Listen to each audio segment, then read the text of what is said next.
I still don't think it's working, Yeah, we Kat. still have no viewers. What What is the going hell? on? Oh, wait. It says we're live.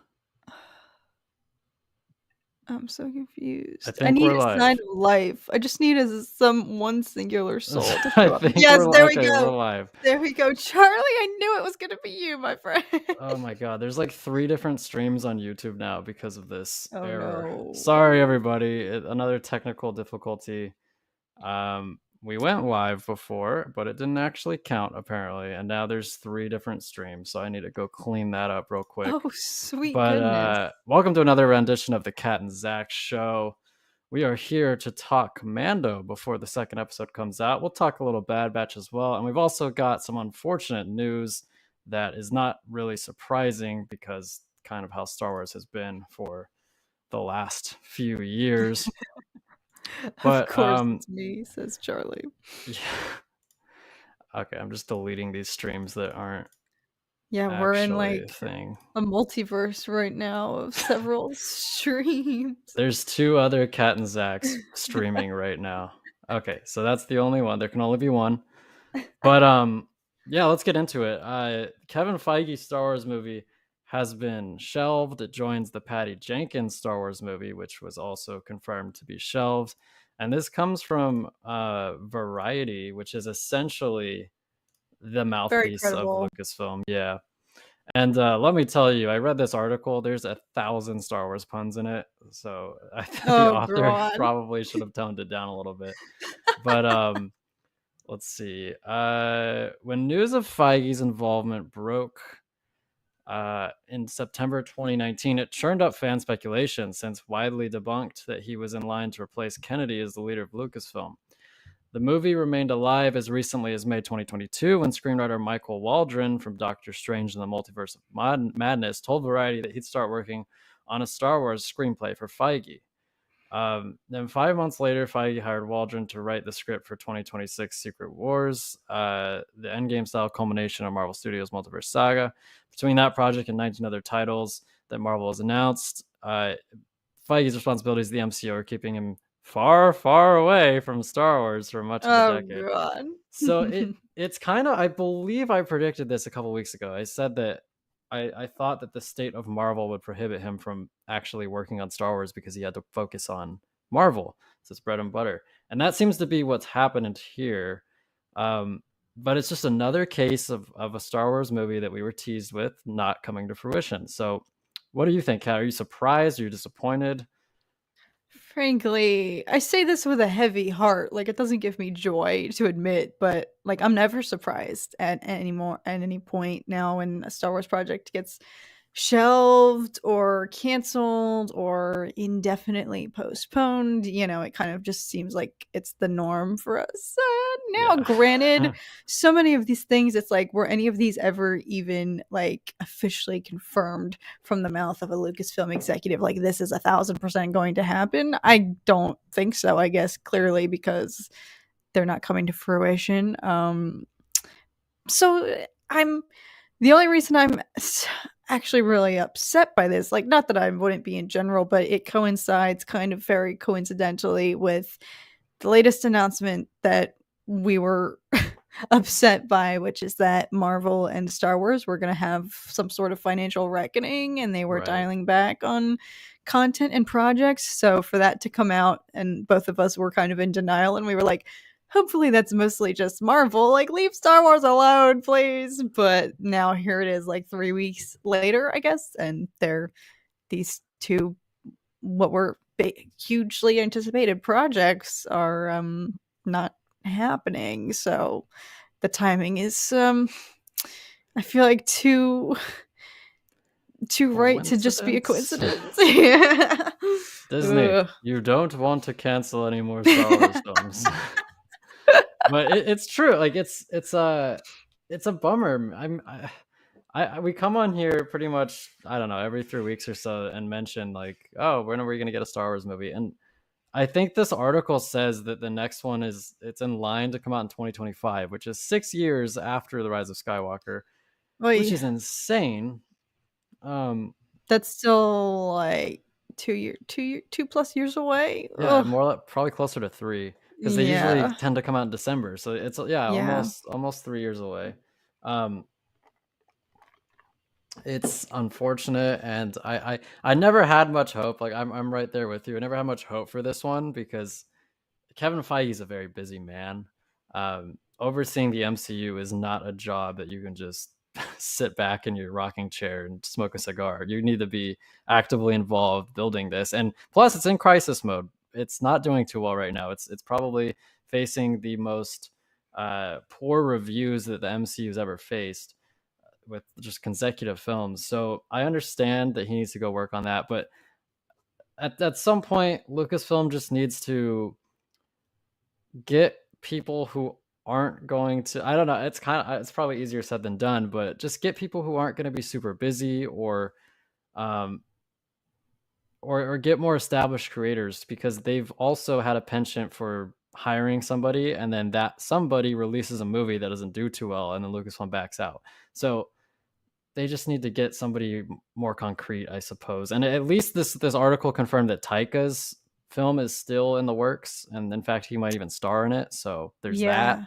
Mm-hmm. But by the way, let's talk chat here. What's up, Randall? What's up, Serena, Zek, Darth Wevin, Charlie, as always. Welcome in, guys.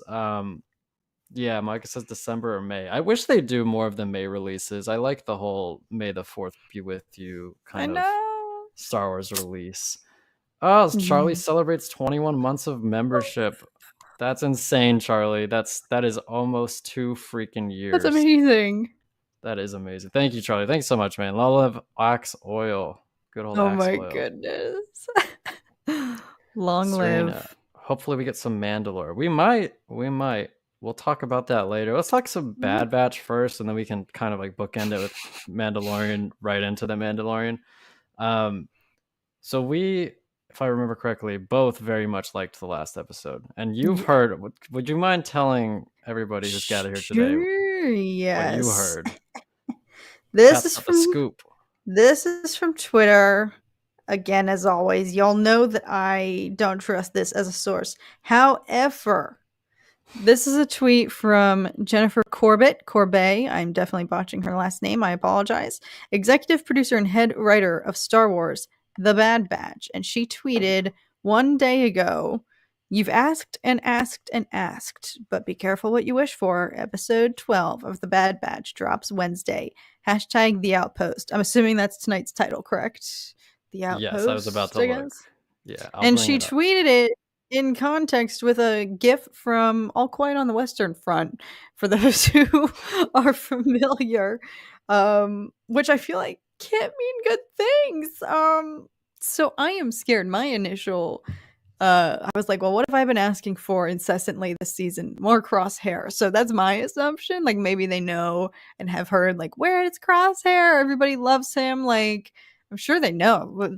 It's at a point where it feels like they purposefully keep the mystique around him and kind of withhold him and save it for, big reveals or have some juicy stuff in store for him. So that's my initial, when I hear that, I'm like, I feel like we've been asking for Crosshair, but I'm sure there's other things too, like what happened to Cody. Like I know Zach's been asking for some things to happen to Sid. So Oh, have I?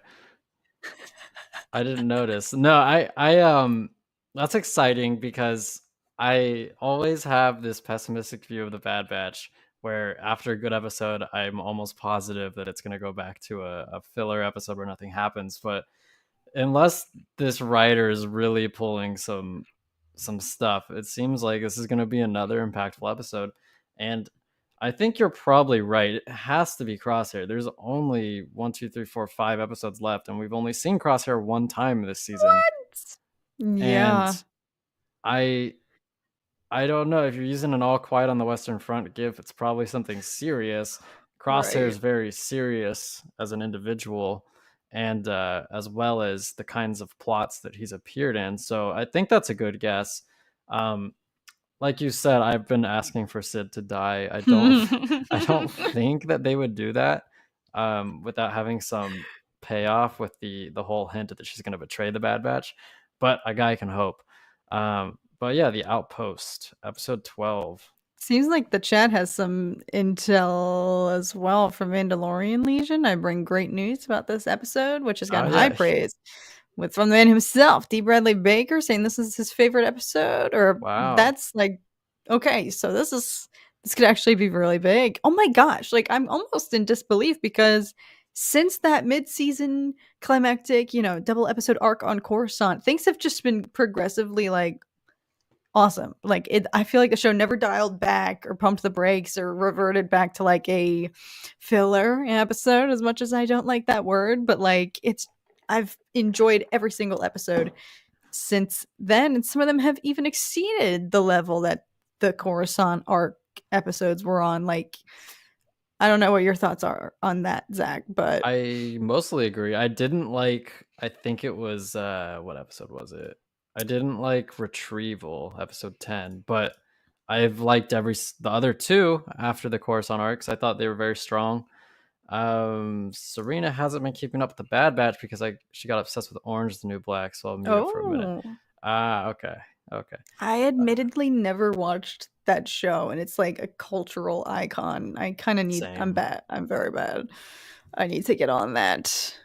Darth Weapon, have not watched an episode of the Bad Batch since the last time you saw me here. See, I think this harkens back to what you were saying earlier. I think before we went live, it kind of blew it while it had like center stage and it was the only Star Wars show airing, and now that it's being overshadowed by The Mandalorian, it gets good and people aren't watching it, and I feel like unless they didn't know that was going to be the case, as a writer, as a creator, you have to try to structure your show effectively to counter that, instead of having all these episodes that didn't really amount to anything for 8 weeks and then you get overshadowed by The Mandalorian. I do blame the writers for that. Like, I feel sorry that people aren't watching their show, but you kind of didn't earn it.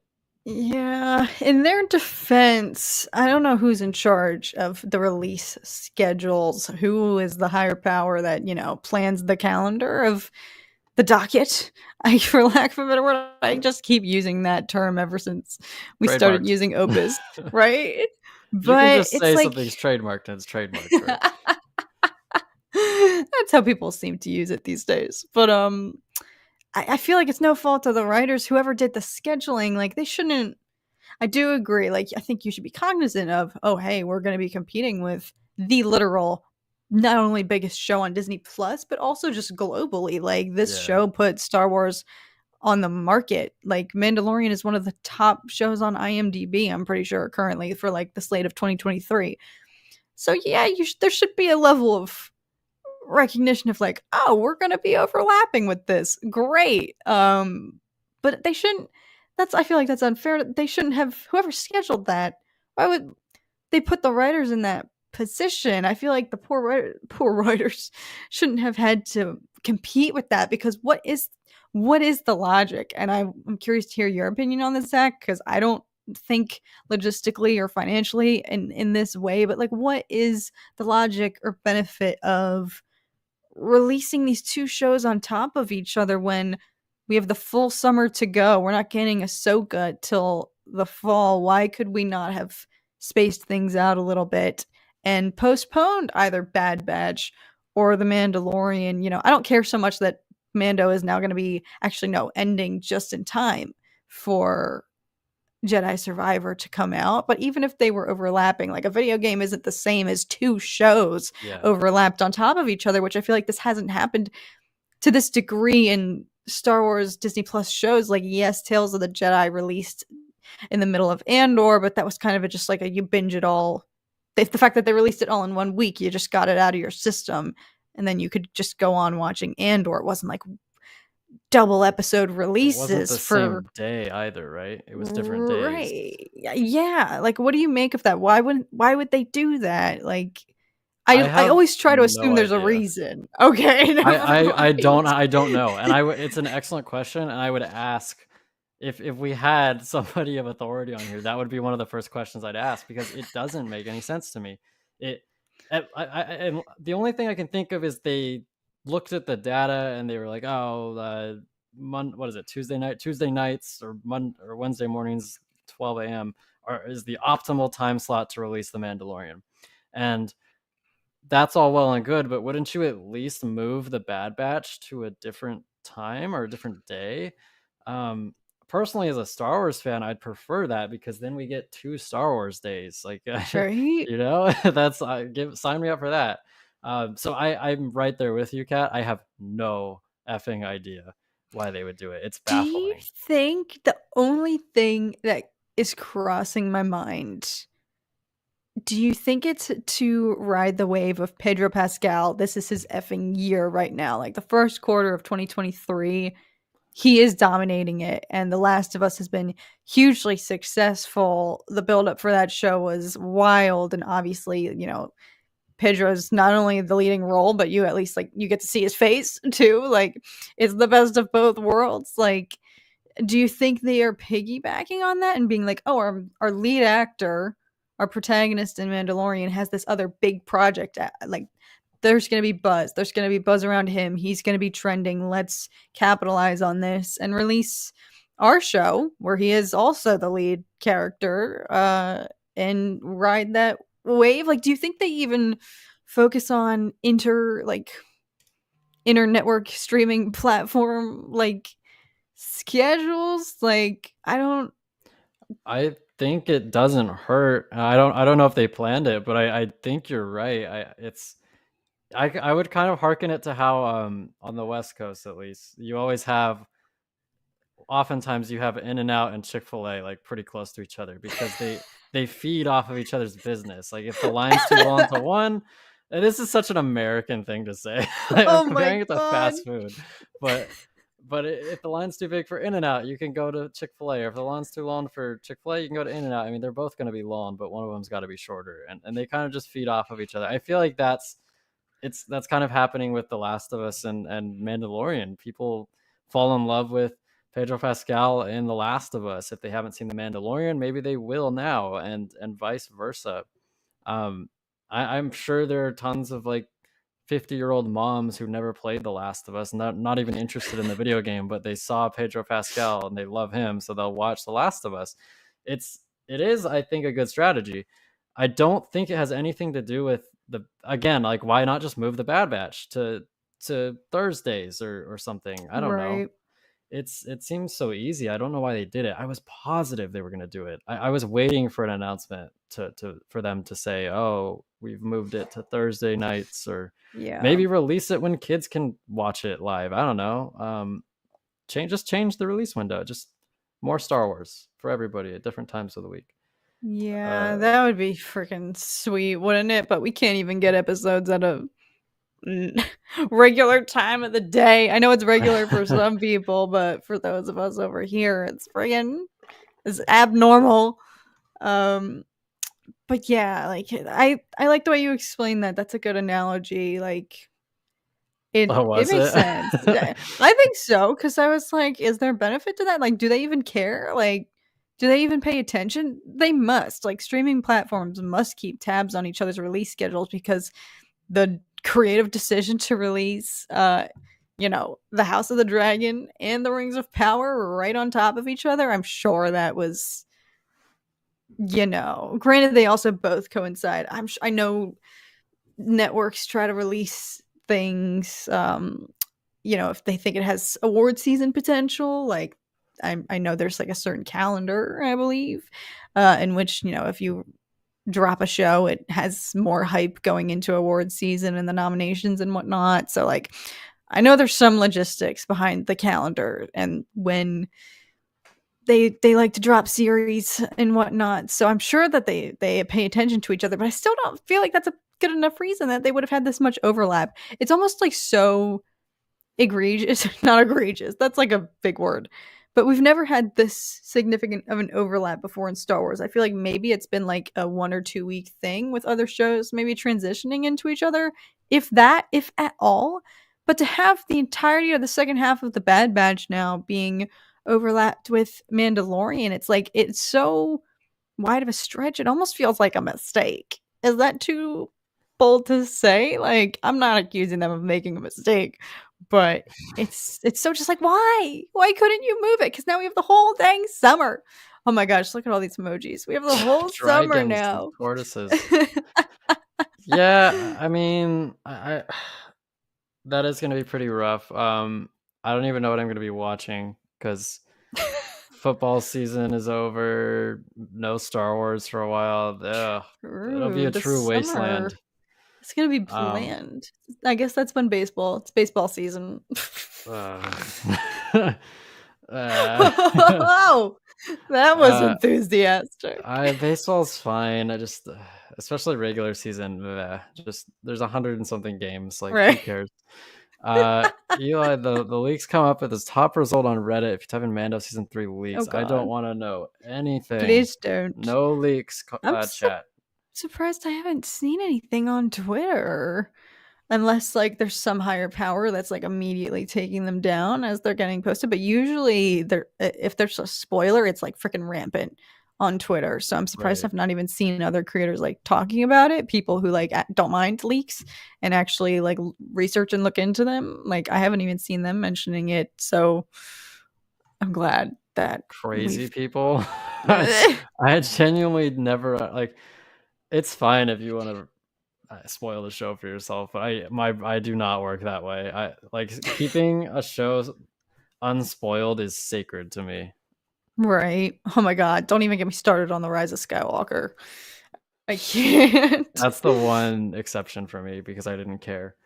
But Wait, you read those leaks? I did because I first of all I didn't think they were real, and second of all I didn't care because I was so done with the sequels at that point. I just wanted it to be over, and I read them, and I was like, well, that was awful. I hope that's not true. And then as I watched the actual movie, I learned that they were true, and I couldn't believe it.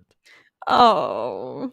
Yeah, I think Tom might have gotten one leak spoiled, and then I think he just bit the bullet and he was like, I have already seen one, I might as well. And I think he like read all of them as well before going in. And then after the movie ended, I think his first words were, yep, everything in the leaks was true. And I was like, that's so bizarre. It was real, all of it. It's true. Yeah, I remember just literally face palming in the movie when Chewie died because that was the No. moment that confirmed it for me. I was like, oh, it's real. He's not dead. He's coming back. Oh, so okay, so you weren't in an absolute state of flipping rage at least. See, I wish I had read that leak that was fake because I was freaking irate. I was ready to walk out and give up on Star Wars. If they had actually killed Chewbacca, which I thought they did, I was enraged. I envy the fact that you knew that wasn't real because they got me. I believed it. It was so dumb. Like, you don't win either way. If you actually killed Chewie, people are gonna be like you, and they're gonna be pissed. And if you do a fake out, everyone's gonna be like, Be also really? pissed. Yeah, and also get pissed. That whole movie was pretty doomed from the start, I think. As soon as they decided I mean, honestly, if they just continued what Rian Johnson was doing, they'd probably be doomed as well, but at least would have had some semblance of cohesion. If y'all didn't see my previous message, I do not want spoilers for the season after this episode, but I'm of the state of mind if they send out screeners, I don't mind knowing what others do. That's What's a fair. screener? I think people who are able to watch the first couple. Yes, yes. I've actually seen some people who've allegedly seen like the whole entire season and know how it Really? ends. I don't know. Is that even possible? Am I making this up? I could be. I don't know. But yeah, I've definitely seen people. I want to get that job. I totally would be like a hype man. Like, let me in. Let me see it early so I Let can me like in. Let me in. help us. Jarn is watching with no audio because he's at work right now. Well, you are a good soldier, Jarn, and you follow orders. Could you imagine if this was the stream? If you were watching our Ray Connects stream with no audio and it was literally You'd be so confused. Hell, you'd be confused watching that with audio. When I was reading Oh, Harry Potter, I God. looked up why the last Horcrux was because I couldn't handle the suspense anymore. I wish I hadn't, though. It lost a lot of impact, but it's still very readable. Yeah, I could see how that would be a bummer to learn that. Chewie dies in the original books. Yeah, I think he gets killed by like a moon blows up or something and kills him. No! What's up, Mr. Fett? No worries. What movie? What movie? The reason I didn't watch it yet is because I promised to watch with a friend who had no time yet. They screened the first 14 episodes of Bad Batch to a ton of screeners. So basically the whole season. Yeah, almost the whole season. Dang. What movie are you talking about? Sounds like part of my life. I flash pointed. See, this is what gets me. Charlie hates the sequels, or at least that movie. And Charlie is like the most positive person I've ever met. And I always say this, like, it just, if Charlie hates something in Star Wars, you know that you effed up. Like, it's probably really, really bad. Yes. Charlie's just a fun-loving dude who just wants to watch some good Star Wars. And Doesn't have a negative bone in his body. for real. Let me in. He gets crushed by a moon. I mean, that's a hell of a way to go. If you're gonna Crushed? die. Ow. Ow. Why? You Who? probably wouldn't feel anything. Crushed by a whole moon? Or did the moon explode and debris landed on a nearby planet or something like that? I don't know. Crushed by a moon chunk? Can someone in the chat answer that? It is I need to crucial. know. We need to know. People are saying the next 4 episodes of Bad Batch are crazier than season 7 of Clone Holy Wars. shiz. I don't know, man. The last 4 episodes of the Clone Wars were Effing perfection. wild. Yeah. Some of them are the best Star Wars of recent history. That is a bold statement. That I was watching. I mean, oh. Yeah, I know, for real, because I've said this before, I'll say it again. I think the last 4 episodes of the Clone Wars were probably the best Star Wars I've seen since Revenge of the Sith. In terms of just engaged I was the whole time. And emotions, like crying in fetal position. I can't believe this is happening. Like, yeah. I was watching The Labyrinth, which gave me trauma as a kid, and now I feel stupid because it's really not that scary. It's definitely creepy if you're a kid. Yeah, for sure. It's creepy still, I would say. I mean, even if you're a little bit older. The hands, yeah. Yeah, the people who like take their heads off and their limbs and they're throwing. No, he's talking about the. I think he's talking about Pan's Labyrinth. Is that Pan's Labyrinth? This one? Oh yeah, that's Pan's Labyrinth.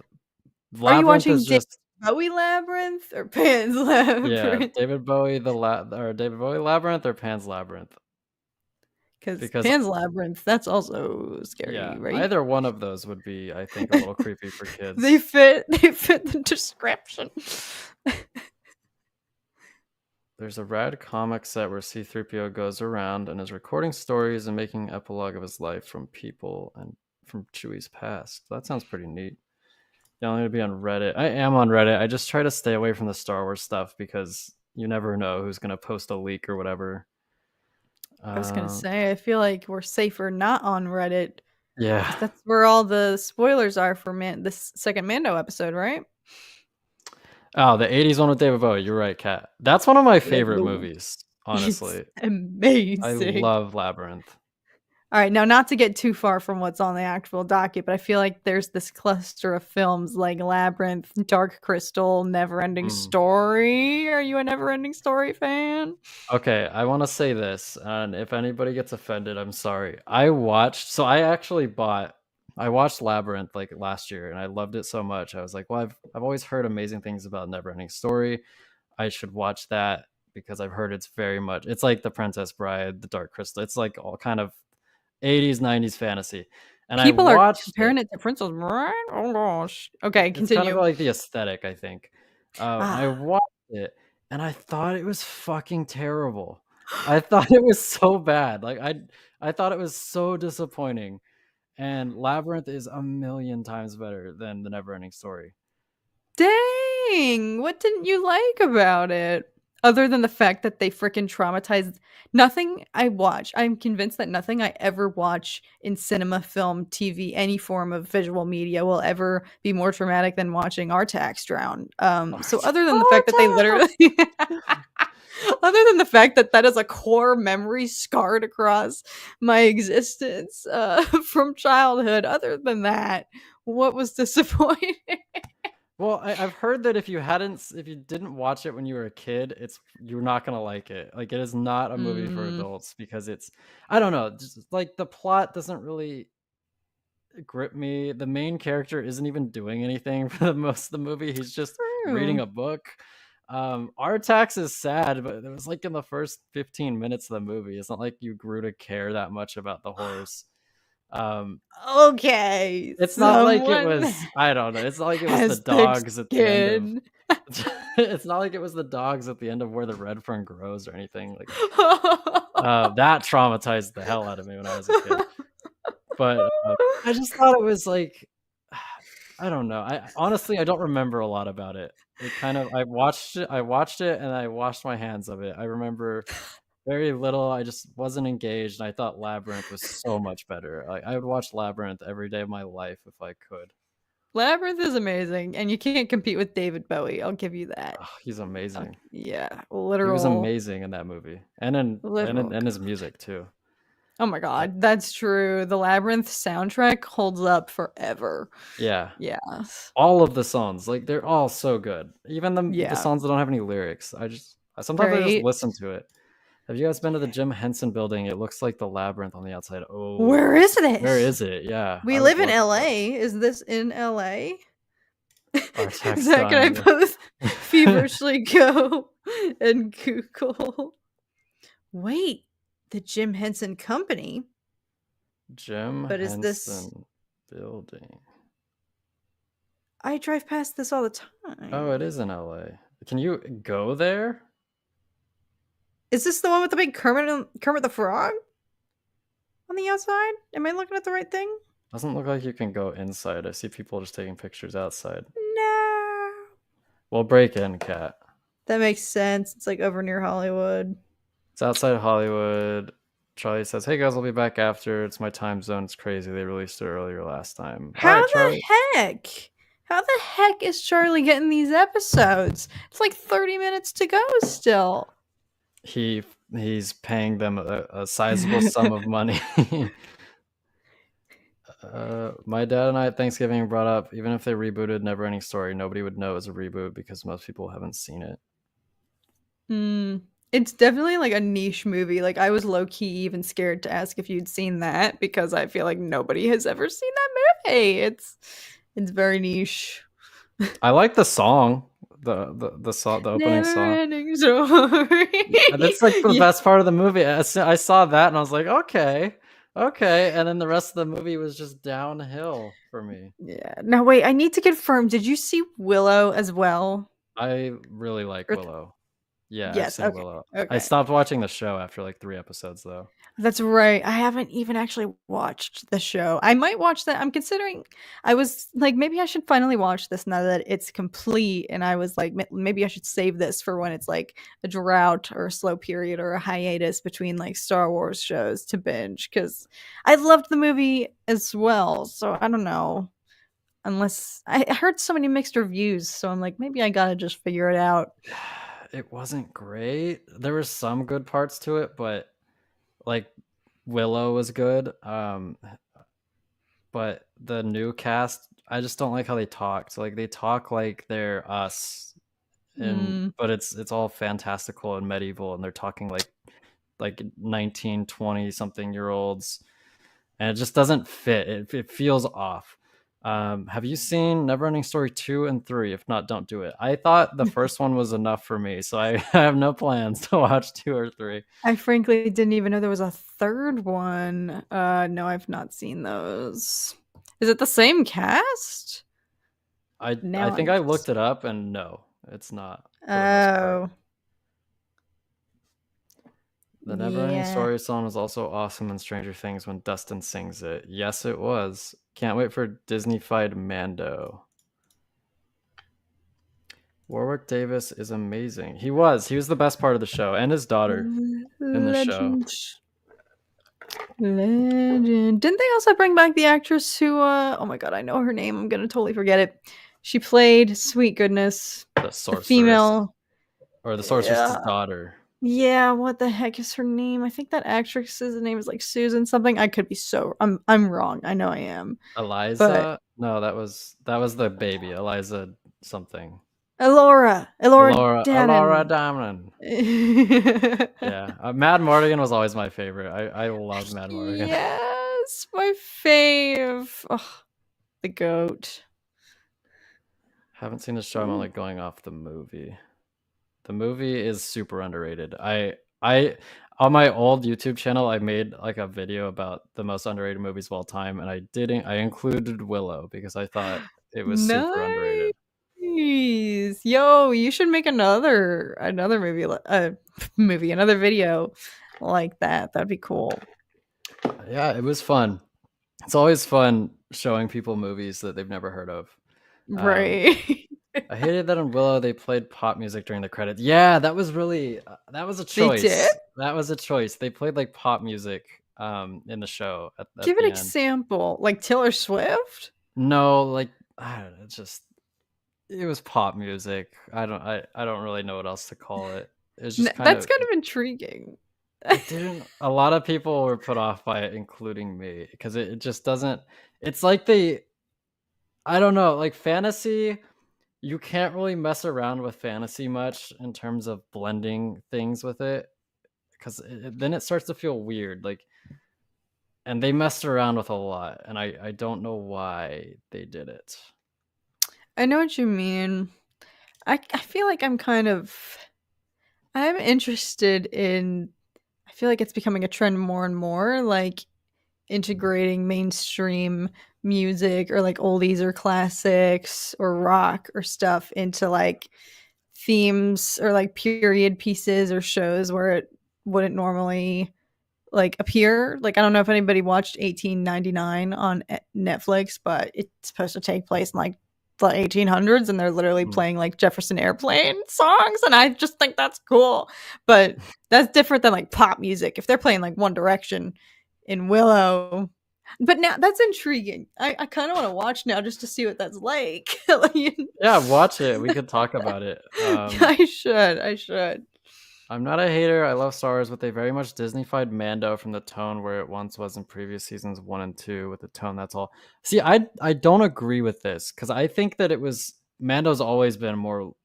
It's had dark moments, obviously, but I think overall it's been more of a light show when you compare it to something like Andor.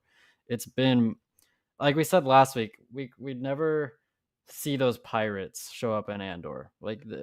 And I think that the tone hasn't changed much for me. It's always had those moments with Grogu being kind of silly, and it's always had these little jokes here and there, whereas Andor never really had that. What do you think? Do you think the tone was definitely different last episode compared to previous seasons? I did feel a difference, but it might have just been because, for example, like Navarro, where it starts in like season 1 versus where it is now, they're like two completely different settings, to the point that in the trailers I didn't even clock that it was the same planet because it's like unrecognizable, so like things are changing, like the setting itself is evolving. I think the overarching, plot being now focused on Din, and it's kind of like had a reset, if that makes sense. Like the whole point of seasons 1 and 2 was to unite Grogu with a Jedi. That happened. We all know what happened after that. So now it's like, all right, clean slate, new story going forward. So like the things definitely feel different, and kind of like it's getting off on a new foot. That's deviating from obviously what seasons 1 and 2 were, but I do agree, like Mando has its own vibe, its own tone compared to Andor. Like they're very different shows, but like Andor it felt like Mandalorian still to me, like watching that episode. And like Zach, we were talking about, like I'm freaking I'm excited, like, going into this week's episode. Like, last week, I thought it was just a really fun premiere episode to, like, get back into the swing of things, and they obviously set the ground for what's to come. So now I feel like this week we're gonna get into it and hopefully not just go on a mission that's gonna be just, over by the end of the episode, but we'll see about that. I'm scared he's just gonna go straight to Tatooine and be like, "Hey, do you No. have this part?" To his little No. mechanic chick. This little mechanic chick. Pele Mata or whatever her name is. Yeah, it's just I'm sorry, I couldn't remember the names. I just described her. But I think Serena makes a good point here. Mando's always been a light show with dark moments, not a dark show with light moments like The Walking Dead. Yeah, and you're definitely right, Derpy. Like, this episode was one of the lighter episodes I think we've ever gotten. I just don't think that's indicative of a tone shift. I think that's just Mandalorian having a more light episode than perhaps it usually does, because we've seen episodes that are kind of silly before. Like, the whole Frog Lady episode was kind of silly. I know there were some scary spiders and stuff, and it was kind of a dark environment, but there was a lot of like kind of silly humor with that. There's a lot of silly humor with the Jawas in the early season 1, for example. It's just been a show that's been known to do this from time to time, and I don't think it's gonna stay super light. At least I hope not, because then I will be right alongside you, Derpy, complaining that they made it too lighthearted. From what I heard, Din actually goes to Pelemoto this episode and gets R5 from her. I hope that's if that's true, I hope it's a quick scene. I don't want him to do another The whole episode on episode. Tatooine. Honestly, what could he possibly do? Like, what else could he possibly do? Why does everybody want to go back to Tatooine?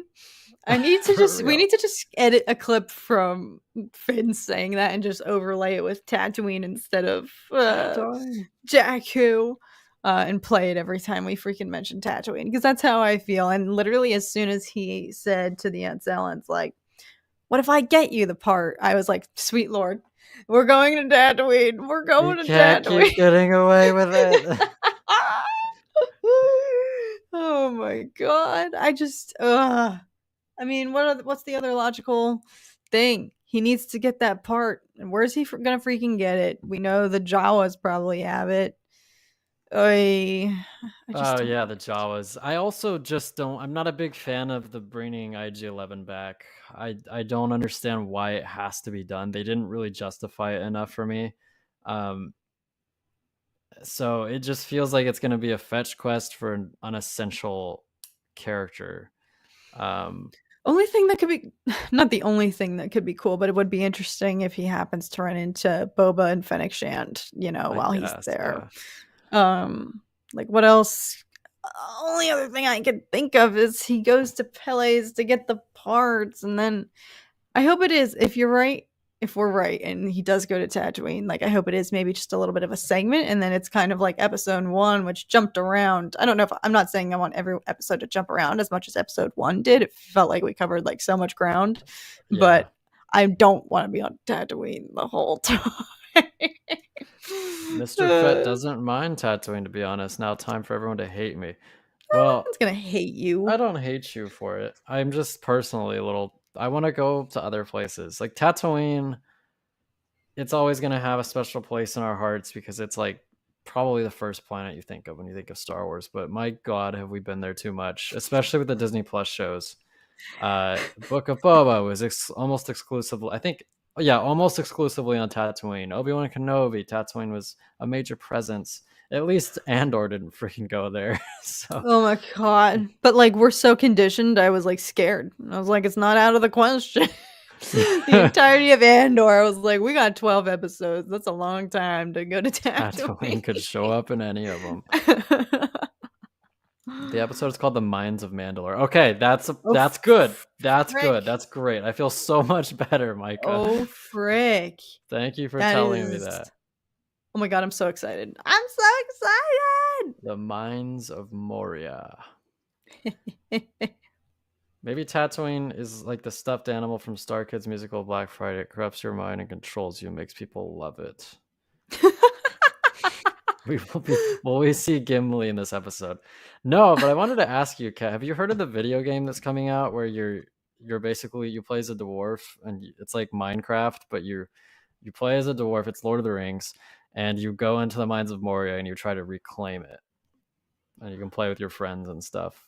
No, who's developing this?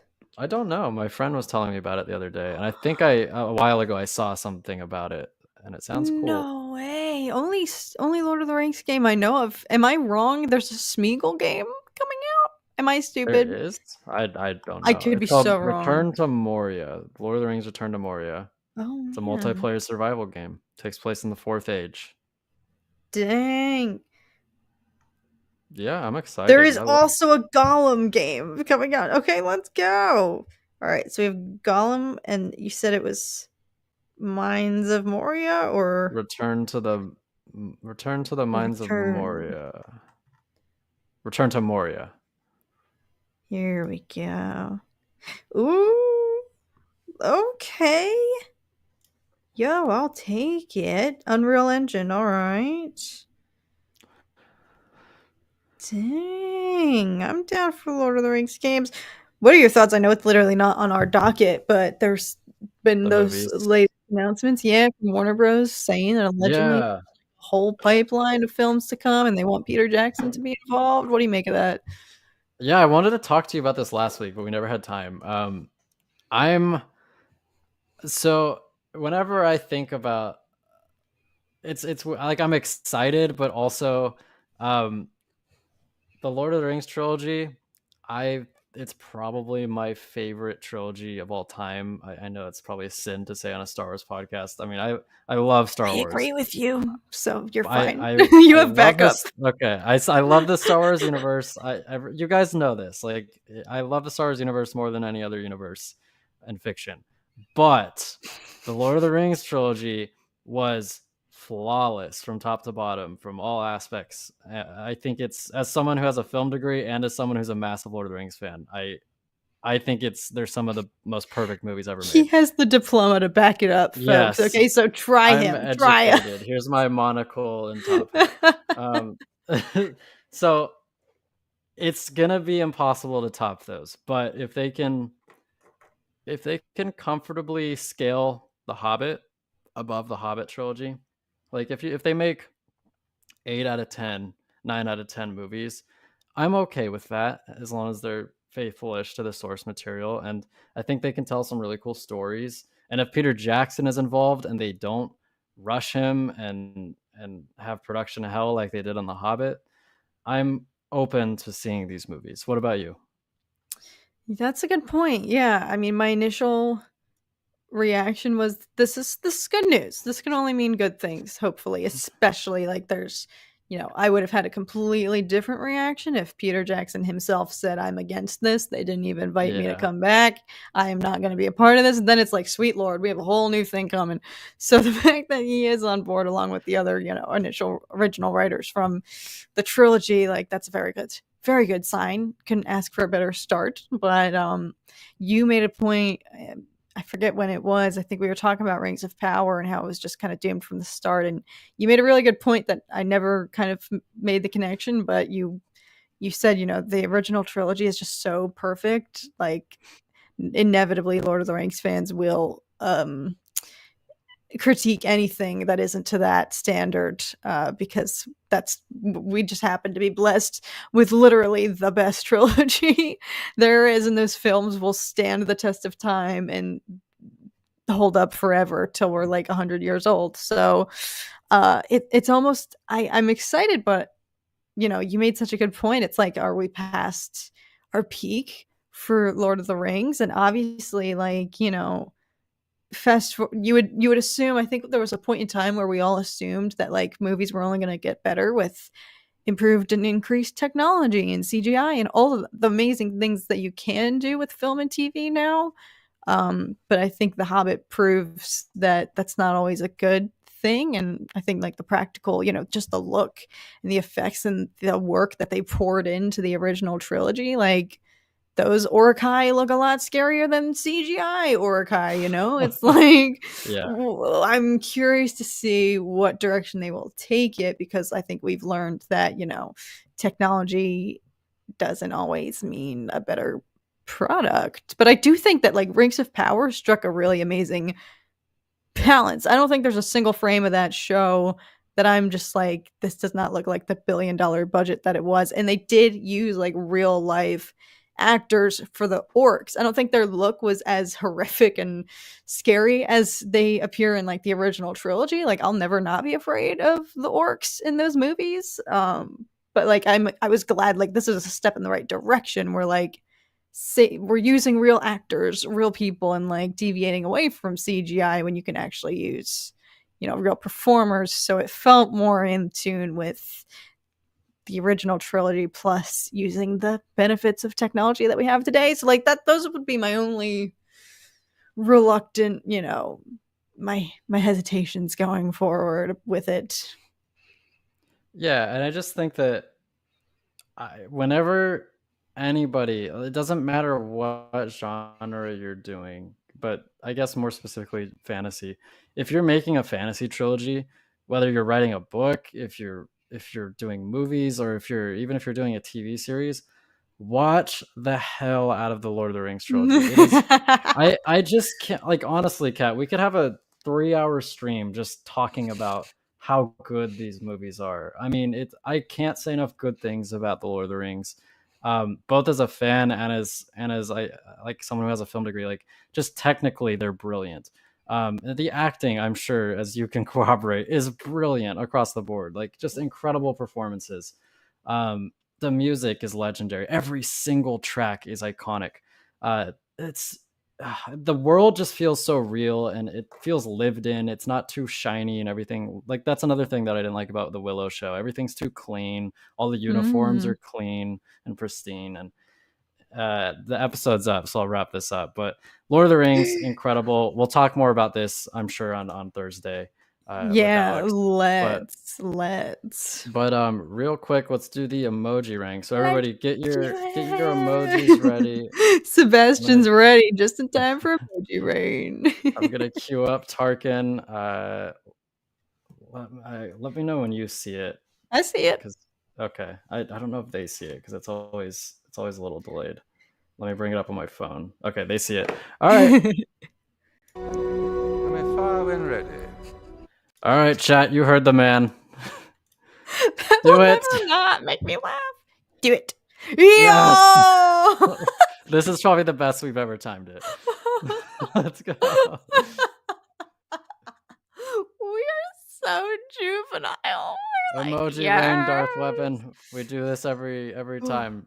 Bomb emojis onto us. Drop us with the most random emoji spam. We got pigs, we got pears, we got apples, we got sushi, ramen, flowers, dumplings. We forgot to do our YouTube duties. Like the stream and subscribe to both our channels if you are able and you think we deserve it, because honestly, we probably do. Brains and bones and eyes. Oh my god. Whoa. Koalas, monkeys, dog. I don't know why I feel the need to identify like every single emoji. We're like kids. We are like children. We're like, Blends, cake. Oh my god. Chicks, chocolate. Very Easter. Good work, chat. You've killed Cat. Woo. Seafood. Shrimps. Look at this. Look at this. Like, if you literally were just to like randomly pop into the stream, have no idea who we are or what we do, and this is all you see, you'd probably be like, oh, literally what? Like, oh, so they're idiots. These streamers get paid to do anything these days. Streamers react to emojis. All right, everybody. We're gonna go watch the episode. I'm gonna stream it, or I'm not gonna literally stream the episode, but I will live watch it with you guys. Kat, I assume you're dipping.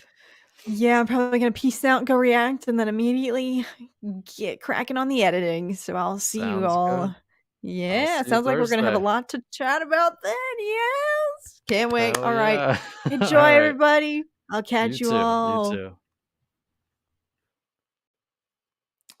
All right. And then there was one. Let me do the routine here. Let me pull up the, not the alarm clock, the timer, stopwatch, and Disney Plus. Should do two things at once. Wow, I literally just searched D instead of Disney Plus. Disney Plus, stopwatch.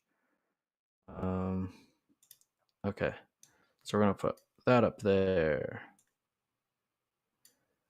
I'm excited. Since I found out the name of the episode, I'm even more excited. Mines of Mandalore. Okay, starting the episode now. And I'm gonna share that timer with you. All right, everybody, enjoy the episode. Let's hope it is a good one. Good night, Serena. I'm watching the recap, by the way.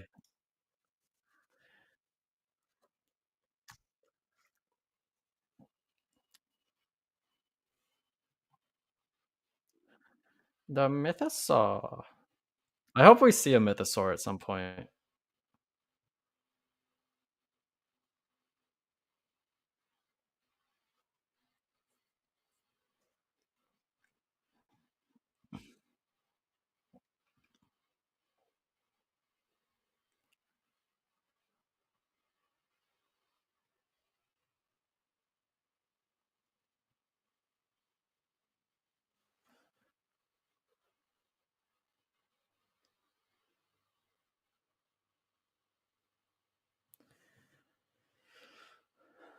But probably psych. There probably is some stuff left.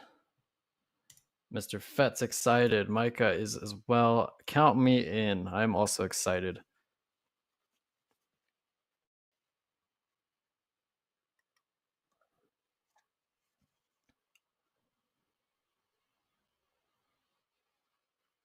Hey, look, it's Tatooine. Yay! I love Tatooine so much.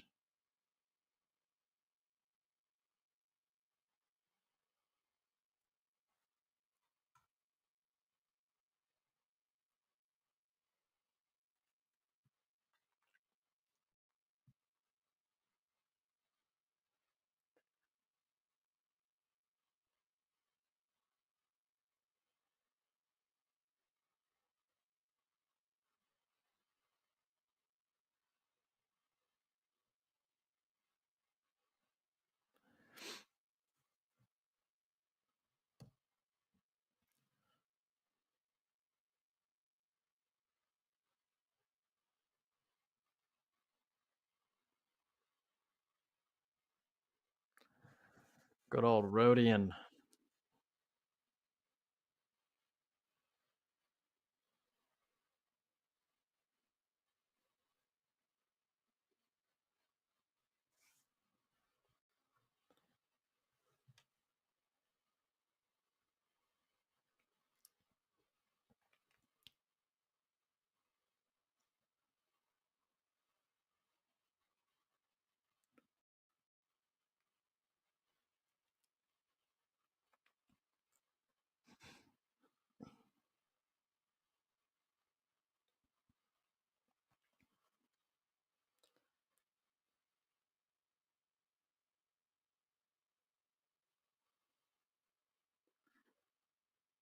Yeah, okay, let's wrap this up.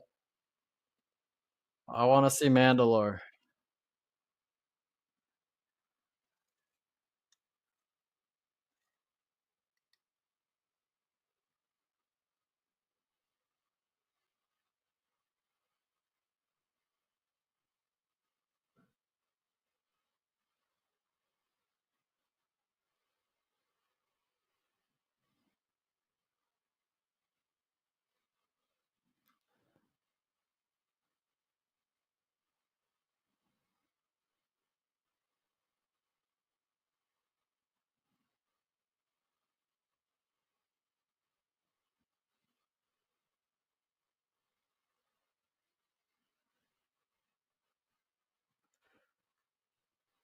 I think SHOUTOUT. I would hate to live around them for real.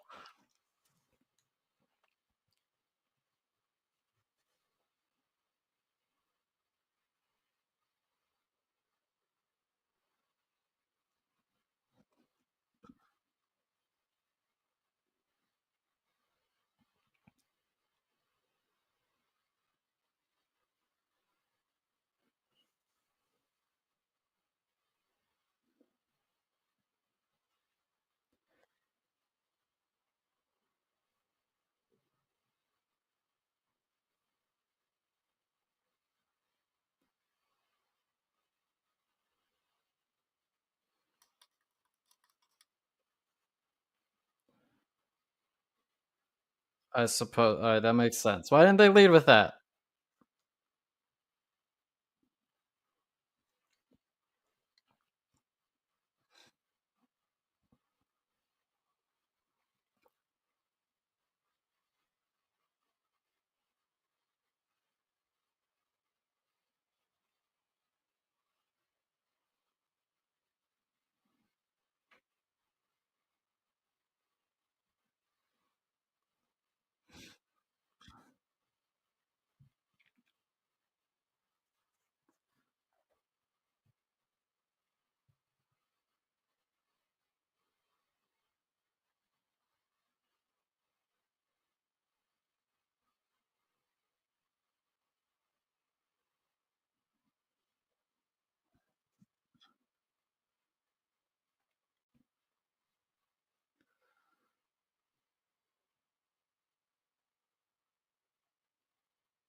Okay, that was acceptably quick.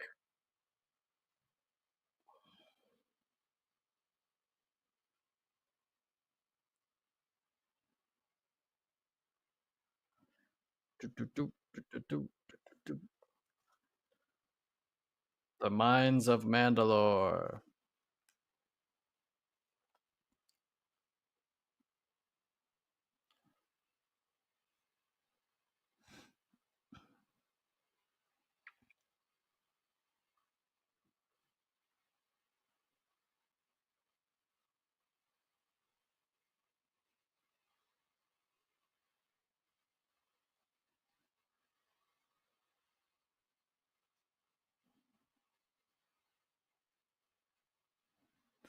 God, he's so adorable.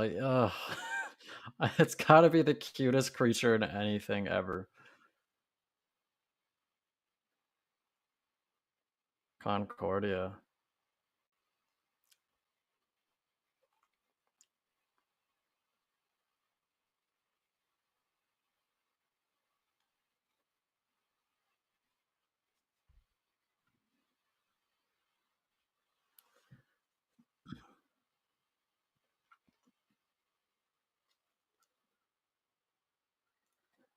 We are watching. I'm 7 minutes and 44 seconds in.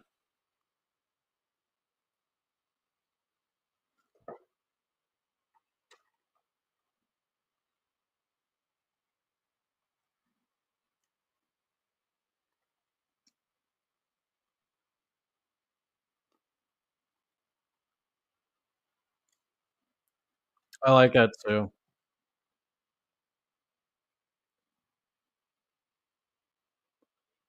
See, it's not that bad. It looks fine. It's it's fine. Totally livable.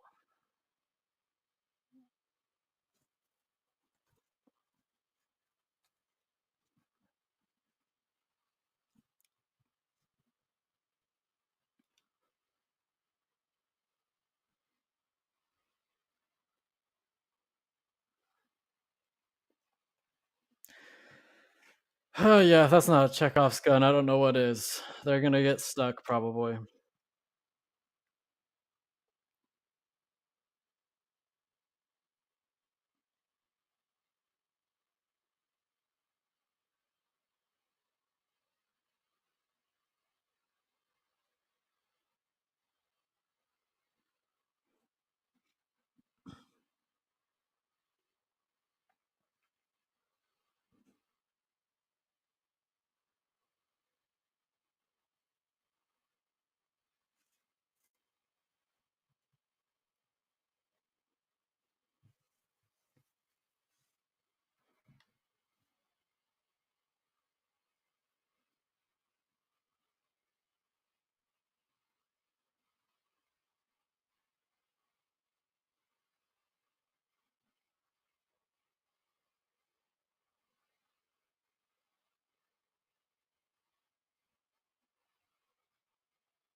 Uh-oh.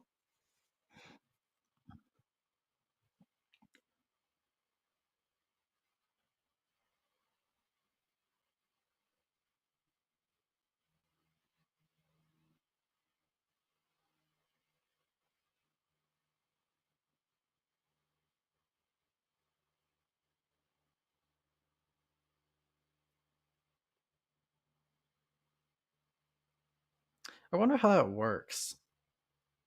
Because there's still all this space underneath.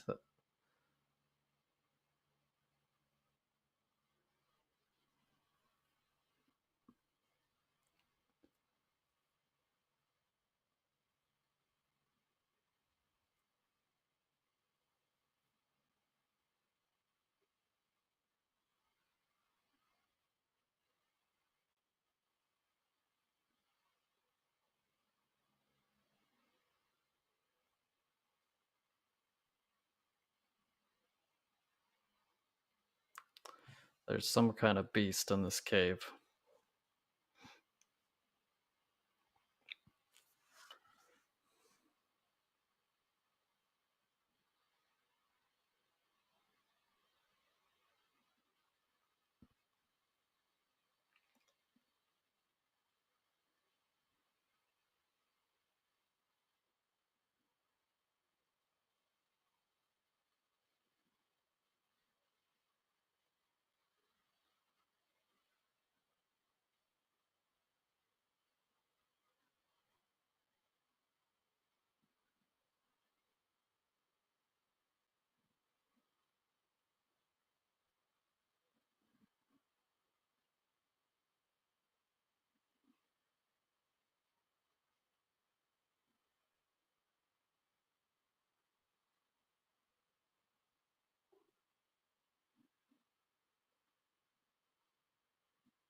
They look like a mix between Wampas and Trandoshans.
Always got to use the high ground. Always.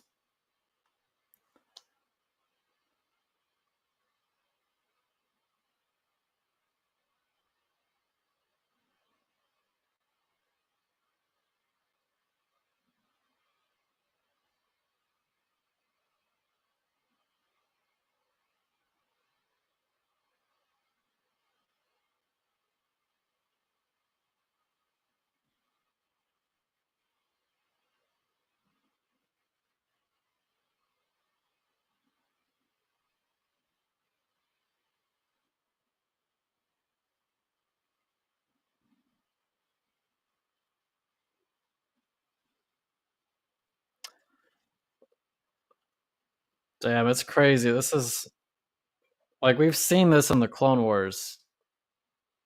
It's kind of cool just to see it in live action, even though it is ruined.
That was kind of a jarring transition. I didn't really like that.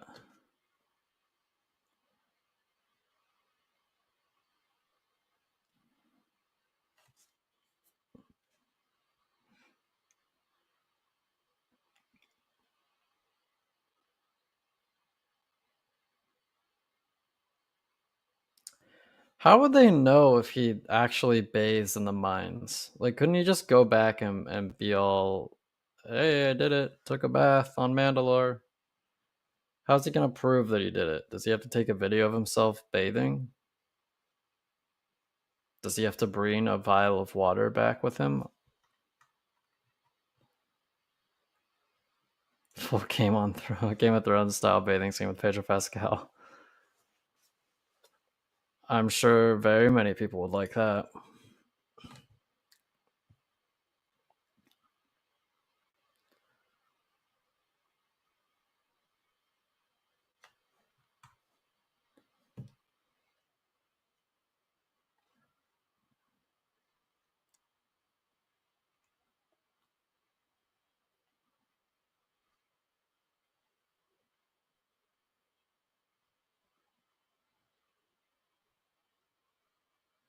The hell?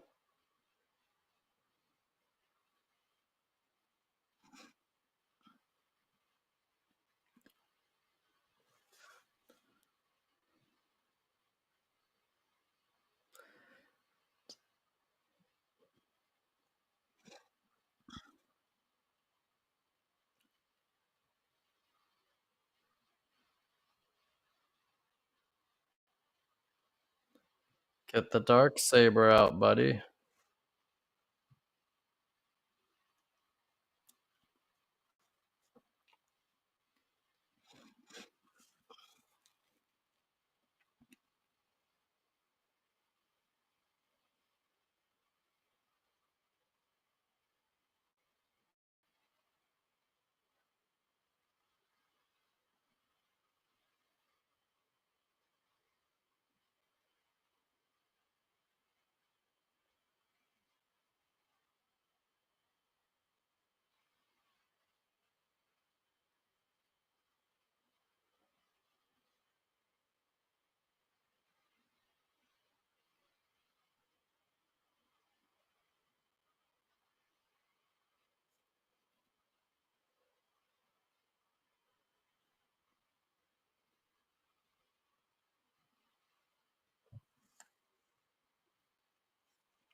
Very cool design, whatever the hell this thing is.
Let's go, Grogu.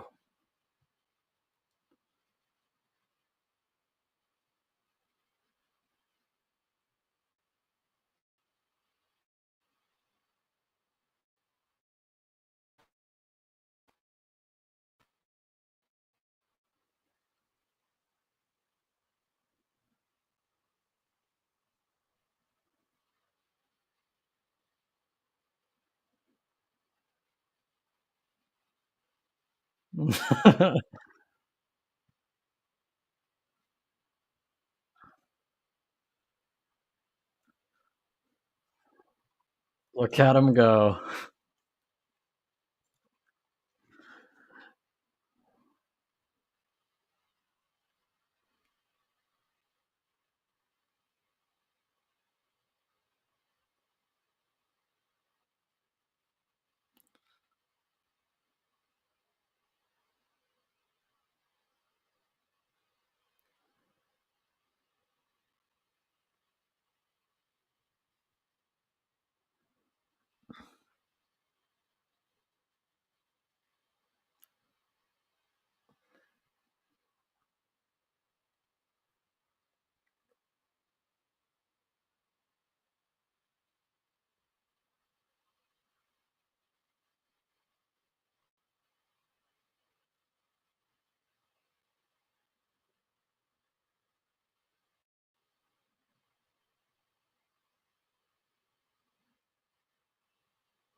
You can't say no to that face. Yeah, that was convenient.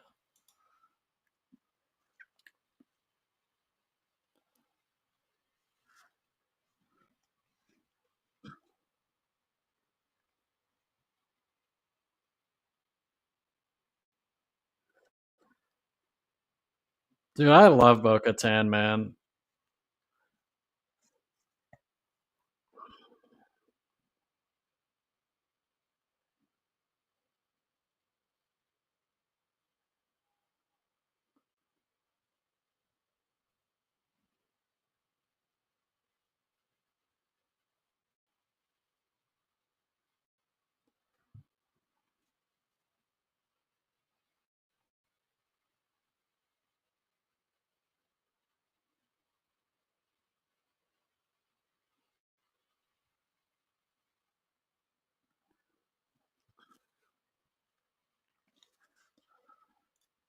She might be one of my, maybe my favorite Mandalorian.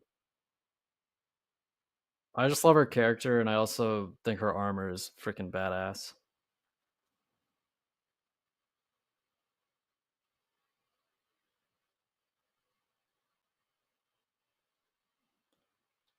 Honestly, if I had two people come and rescue me, and Grogu and Bo-Katan, I'd feel pretty good about my chances of being freed.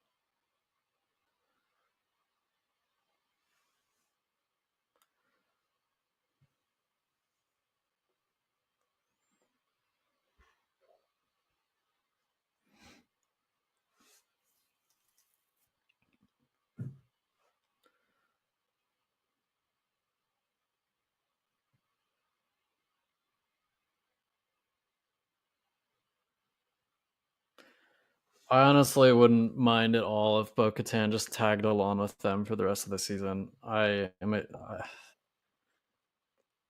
think they'd make a good trio.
Wonder where the hell those things came from.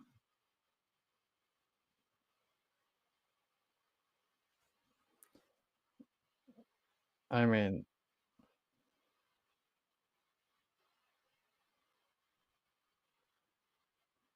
they're that explains that.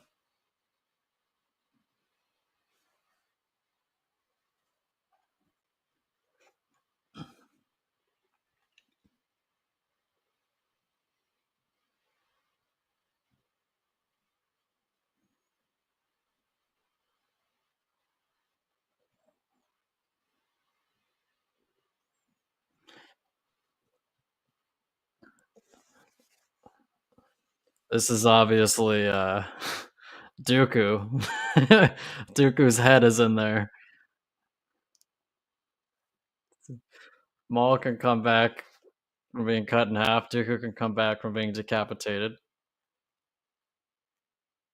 Wow, jeez, that's disgusting.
Yeah, she knows how to use that thing.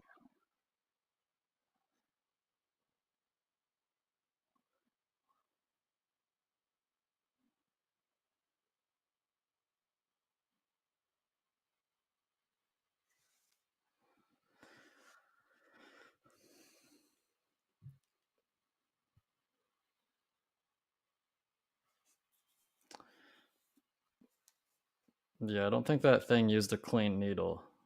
God knows what Din has now.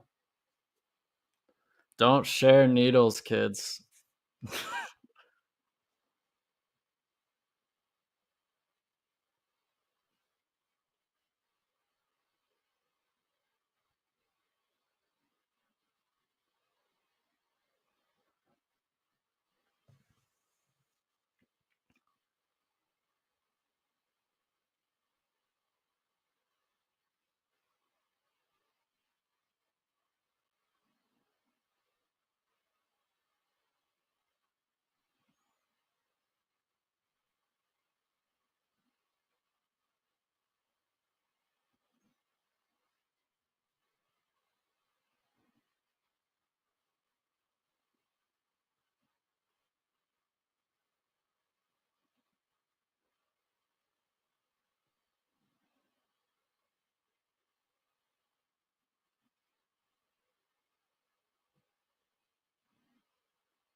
I swear to God, if they ever kill Bo-Katan, I will riot.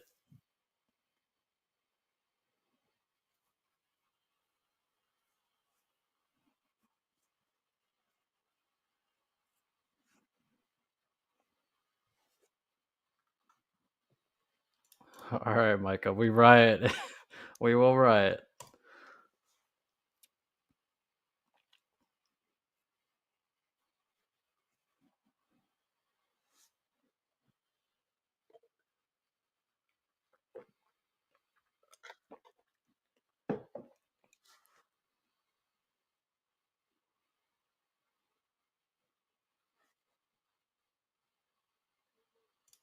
That would be upsetting if she died by Din.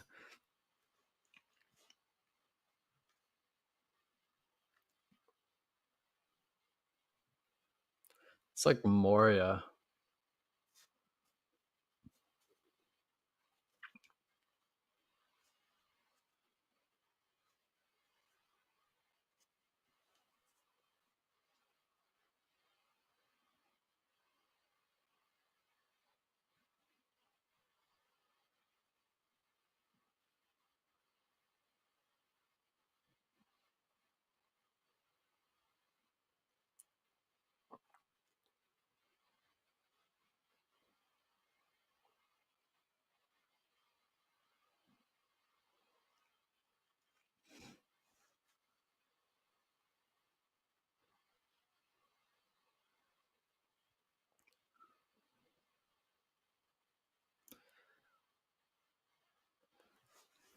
Talk about Satine.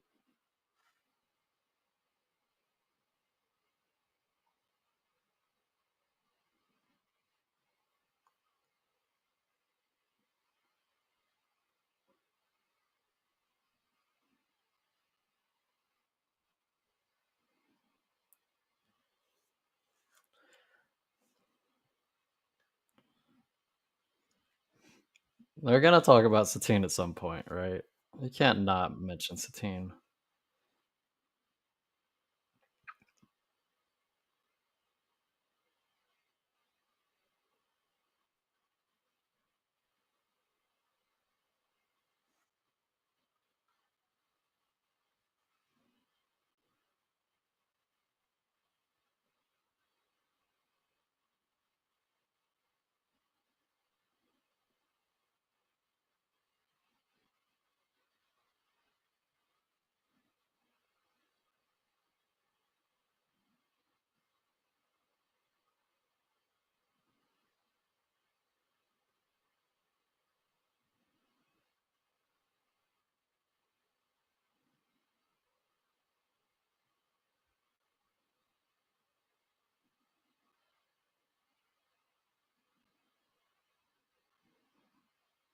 It's probably like Jerusalem for him. Yeah, Micah, me too.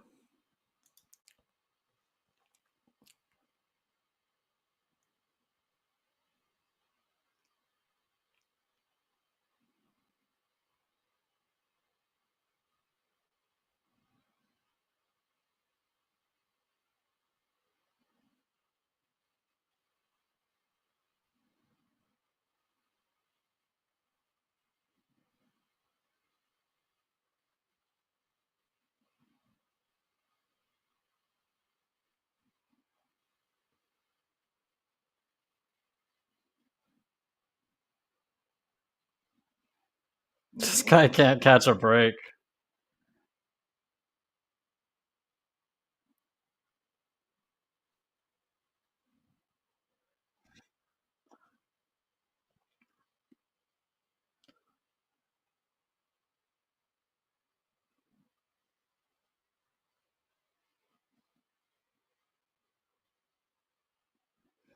He wanted to bathe in the mines of Mandalore. He's certainly doing it.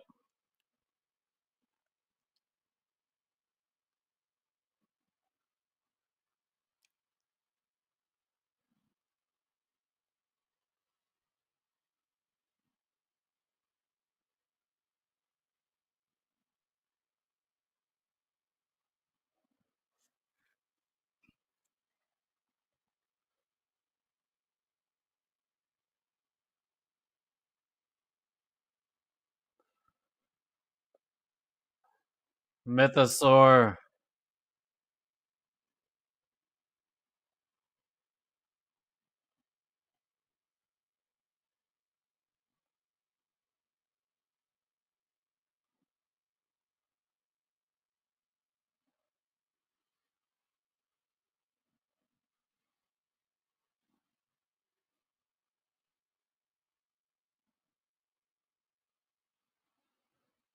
Ah, they're gonna end it there. Damn it. Damn it. I want more. I know I shouldn't.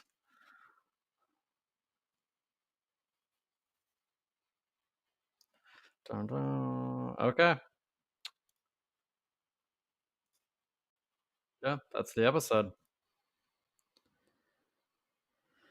So we saw freaking Mythosaur. We pulled him down to the bottom and didn't kill him. And Bo saw it too, so she's not gonna think he's crazy. That was pretty good. I'm really happy that I was really scared it was gonna be a Tatooine episode, but I'm glad that they were just on Tatooine for like 5 minutes. Um, I'm really glad that we saw a lot of Bo-Katan. Uh, it just it was cool. I think that Bo-Katan is a super underrated character, and the more we get of her, I think the more people are gonna realize that. She was awesome in this episode. I really loved the conversation she had with Grogu, where she was telling him about Jedi that she encountered. Um, I thought there were some really cool creature designs, particularly the cyborg thing. That was really weird and creepy, and the dragon bat thing, and obviously what we saw, the Mythosaur. Um, I think that Mandalore's pretty messed up. I was hoping for some flashbacks, but I think that there's still a good chance that we get flashbacks. We know that we see the bombing of Mandalore. We saw the bombing of Mandalore in the trailer, so I think we're going to see that at some point. They basically just mowed through everything from the trailers. It's all uphill from here. That is very true. In 2 episodes, because when we saw the trailer, we saw a bunch of different places, and we obviously assumed that, look, this is going to be a bunch of different episodes. But no, that was pretty much all last episode, and then we saw some things from this episode that appeared in the trailer. So it's pretty open ended. I genuinely am uncertain as to where they're going to go from here. It seemed that Bo-Katan saw something in Din towards the end there. I think she was moved by his devotion to the Mandalorian creed, because she had kind of been in mockery of it the whole episode, and then she saw what true devotion looks like, and she might view this as good for their people, not necessarily, keeping your helmets on all the time part of it, but the other dedication to the Mandalorian creed. I think she was moved by that, and I liked that character development. And then obviously seeing the Mythosaurs, maybe something she'll take as a sign. She can wield the dark saber way better than, absolutely. That's something I noticed as well. She was she was killing it with the dark saber. Din kind of just Din looks like his arms are made of concrete whenever he's using that thing. I agree that she could bend the knee to Din. I'd love for her to serve as like his Gandalf, just guiding him and whatnot. I love Bo-Katan. I love Bo-Katan. Oh, that was awesome. I agree, Charlie. That was pretty freaking sick. I liked it more than last week's. Probably give it like an 8. What would you guys give it? And then I'll probably get out of here and watch The Bad Batch on my own. I'm tired. I kind of want to lie in bed when I do that. But yeah, what would you guys give it? Sabine just needs to come in and train him. 8 for me. 9 out of 10. Micah says. G-Mars with a 9. It was a strong episode. I think set design was good too. I liked the vibe. You got kind of, on the surface, I liked it. I liked all the crystalline structures from the glassing. I liked the way the sun hit them. I thought it was beautiful. I liked the greenish tint, and then it felt like the Mines of Moria when they went underneath. And I don't know how much influence Dave Filoni had on this episode, but I know that Filoni is a pretty big Lord of the Rings fan. He likens Ahsoka to Gandalf, so I wonder if Dave Filoni had any input if he tried to make this look a little like The Mines of Moria, because it definitely did. Charlie says 9+. Yeah, I'd give it like an 8, 8.5. Probably my favorite part of the episode is just Bo-Katan. I'm like fanboying over Bo-Katan. I don't know. I've always liked Bo-Katan, but something about this episode just made me love Bo-Katan. And I think we should all start the Bo-Katan fan club. Can we all just agree to do that? She's freaking badass, man. Probably my favorite Mandalorian. Because I mean, besides Din, who else really is there? I mean, there's Sabine, obviously Jango Fett, Boba Fett, Pre Vizsla, and then you have all the ancient ones who are pretty cool, like Tar Vizsla, Mandalore the Ultimate, Kandor Sorda, yeah, all those people. But I don't know, like Bo-Katan's like my favorite Mandalorian. I agree, Bo-Katan was the highlight of this episode. I just got so excited when he told Grogu to go find Bo-Katan. Mythosaur, yeah. I like how they only showed part of it. I'm glad we didn't get the full reveal. But what else? What else did you guys like? Mandalore the Ultimate reference, OMG. Yes. They referenced the first Mandalore too. But they stopped short of talking about how they weren't initially humans, which is an interesting fact. I don't think a lot of people know. They were not humans initially. Bubba's my favorite Mando. I don't care if he's actually a Mandalorian. He's my favorite. He is actually a Mandalorian. I think the season 2 confirmed that. She kind of haven't had enough live action Bo-Katan dialogue. Yeah. I just loved hearing her reminisce about Mandalore and how things used to be. I think she just translates so well from animation to live action. And obviously having the same actress and Katie Sackhoff play her helps in that, but it's seamless. Like I don't view them as separate at all. Like Bo-Katan is just Bo-Katan in animation and in live action. And I think that's awesome. And that's something that Ahsoka, it didn't translate as well. Although I'm completely fine with Rosario Dawson playing Ahsoka. I have no issues with it. I just think that obviously when you have the same actress in animation and then the same actress in live action, it's gonna feel better, and it totally does. Like Katie Sackhoff is great. I think she's perfect in the role, and gosh, she's amazing. She's amazing. She killed it in this episode. Hats off to Katie Sackhoff. Hats off to Grogu, saving the day. But yeah, I really like this episode. I'm excited to talk about it with you guys more on Thursday, as well as with Kat and Alex. But I'm going to take off, everybody. It's getting late, and it's probably later for some of you.